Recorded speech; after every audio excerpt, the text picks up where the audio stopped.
जी अस्सलाम वालेकुम नाज़रीन, मैं हूं तालिब हुसैन अपने प्रोग्राम तरक्की पसंद के साथ। आर्मी चीफ ने कल काकोल एकेडमी में पासिंग आउट परेड की एक तकरीब से खिताब किया और उन्होंने वहां पर एक बड़ी ज़बरदस्त तकरीर की। और उससे पहले आपको याद होगा अमेरिका में भी उन्होंने एक तकरीर की थी जिसमें उन्होंने कहा था कि पाकिस्तानी आर्मी जो है वो सियासत से अलग हो चुकी है और अलग रहेगी और मैं जो है रिटायर हो जाऊंगा, अपनी मुद्दत पे एक्सटेंशन का कोई इरादा नहीं है। मतलब वो बयान उनका बड़ा खुशाइंद बयान था। और कल उन्होंने बड़ी ज़बरदस्त जो तकरीर की उसमें एक तो सियासी लिहाज से मैं ये कहूँगा कि उसमें उन्होंने कहा कि ये बड़ा क्लियर मैसेज है, ये क्लियर है कि हम किसी मुल्क, ग्रोह, फ़िरके या तंजीम को पाकिस्तान से खेलने की इजाज़त नहीं देंगे। अब इसके लोग मुख्तलिफ मतलब निकाल रहे हैं, अपनी अपनी इंटरप्रिटेशन कर रहे हैं। बहरकैफ मेरी नज़र में ये पैगाम है उन जमातों की तरफ या उस जमात की तरफ जो इस वक्त एक आर्मी चीफ की अपॉइंटमेंट को लेकर के इस्लामाबाद पर चढ़ाई करने की ख्वाहिश रखती है। और पकड़ धकड़ का सिलसिला इस वक्त जारी है और तहरीक इंसाफ के दो अहम रहनुमा सैफुल्लाह नियाज़ी और हमद जमा गिरफ़्तार हो चुके हैं। बाकियों की गिरफ़्तारी के लिए कोशिशें जारी हैं। और इसके साथ साथ जो NCA से पैसे आए थे 19 मिलियन पाउंड मलक रियाज साहब के, ये बड़ा एक स्ट्रॉन्ग केस जो है इमरान खान साहब के ख़िलाफ़ बनने जा रहा है, जिसमें उन्होंने ये सारे पैसे मलक रियाज को यहाँ वापस कर दिए थे, उनके खाते में एडजस्ट कर दिए थे। खाता कौन सा था? वो खाता जो कराची की ज़मीनों का था, जो एक केस उस वक्त साकिब निसार ने सेटल किया था 500 अरब या 600 अरब का। तो उन्होंने पैसे देने थे कराची की जो लैंड ग्रैबिंग थी उसके हवाले से, तो उस खाते में मलक रियाज को एडजस्ट हो गए थे। तो ये एक बड़ी बदअहदी और कहें कि बहुत बड़ी मिसाल है पाकिस्तान के अंदर बददियानती की, जिसमें खान साहब और उनकी काबीना इन्वॉल्व थे। इस वक्त काबीना के तमाम अरकान को जो है उसमें नोटिस जारी हो चुका है और नैब अपनी जो है कार्रवाई इसमें शुरू कर चुकी है। इसके साथ साथ FIA और दीगर एजेंसियाँ भी मुतहर्रक हो चुकी हैं। ये बहुत अहम केस होगा खान साहब के लिए।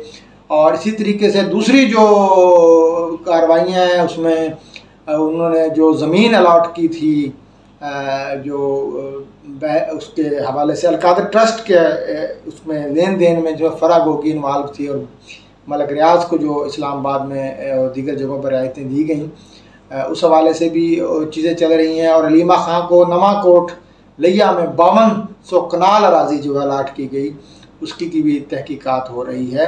बहरकैफ आते हैं आर्मी चीफ के उस बयान की तरफ जो उन्होंने कल दिया। तकरीर बहुत अच्छी थी और उसमें ख़ास तौर पे जनूबी एशिया के ममालिक के हवाले से उन्होंने कहा कि हमें जो है करीब आना चाहिए, दोस्ती करनी चाहिए। ख़ास तौर पे उनका इशारा इंडिया की तरफ था।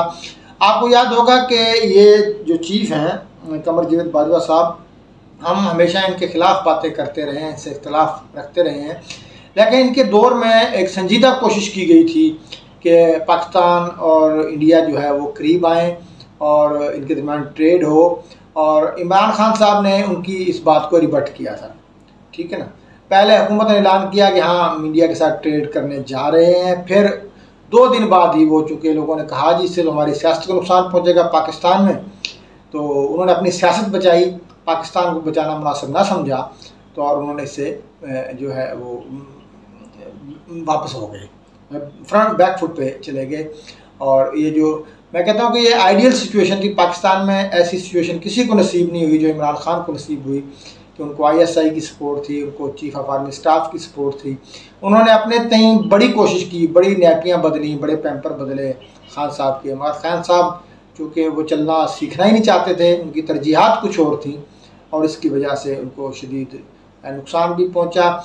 इस वक्त वो इस्लामाबाद में चढ़ाई की कोशिश कर रहे हैं और राना सनाउल्लाह साहब ने डंडे को तेल लगाया हुआ है और इसके साथ आंसू गैस और ड्रोन, पता नहीं क्या कहते हैं उसको, ड्रोन टेक्नोलॉजी कोई सनाउल्लाह साहब ने ख़रीदी है, कंटेनर रखे जा रहे हैं और कहा यह जा रहा है कि ये जो लॉन्ग मार्च है कि 15 से 18 तारीख के दरमियान जो है वो हो सकता है।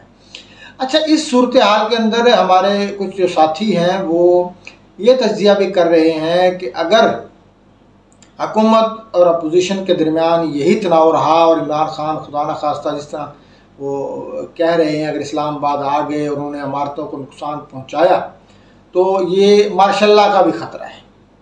ख्वाजा साद रफ़ीक का एक मैं ट्वीट कोट करूँगा। उन्होंने कहा, देखें जी, इलेक्शन में 11 माह रहते हैं, कोई बड़ी बात नहीं है। 11 माह अब आ जाएंगे, क्योंकि अभी इस वक्त सैलाब की सूरत हाल है, पूरे मुल्क में इलेक्शन हो नहीं सकते। सिंध, बलूचिस्तान और केपी में शदीद नुकसान हुआ है और तालिबानाइजेशन भी बढ़ रही है केपी में। ख़ास तौर पे अभी गिलगित बल्तिस्तान का एक वज़ीर जो है वो उठा के ले गए, गिरफ्तार नहीं, उठा के ले गए, किडनैप किया, बहरहाल वापस आ गए हैं।